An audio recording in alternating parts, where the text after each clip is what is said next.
സിബിൻ എന്റെ പഴയകാല പ്രണയത്തെക്കുറിച്ച് അന്വേഷിച്ച് നടന്നു.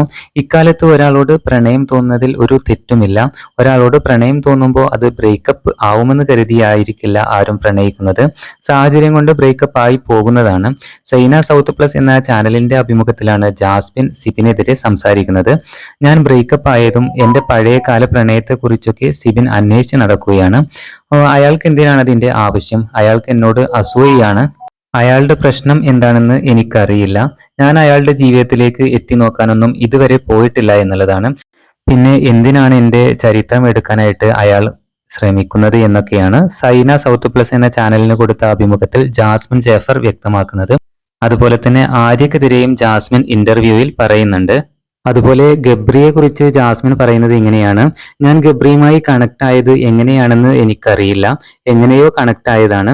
ഇത്രയൊക്കെ പ്രശ്നങ്ങൾ വന്നിട്ടും അവൻ എന്നെയോ ഞാൻ അവനെയോ വിട്ടുകൊടുക്കാൻ തയ്യാറായിട്ടില്ല എന്നും ജാസ്മിൻ ആ ഇന്റർവ്യൂവിൽ വ്യക്തമായിട്ട് പറയുന്നുണ്ട്.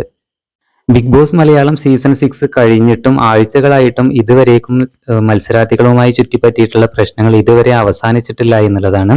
എന്തായാലും ഏറ്റവും കൂടുതൽ ഷോയെ മുമ്പോട്ട് കൊണ്ടുപോയത് നമ്മുടെ ജാസ്മിൻ ജാഫർ തന്നെയാണ്.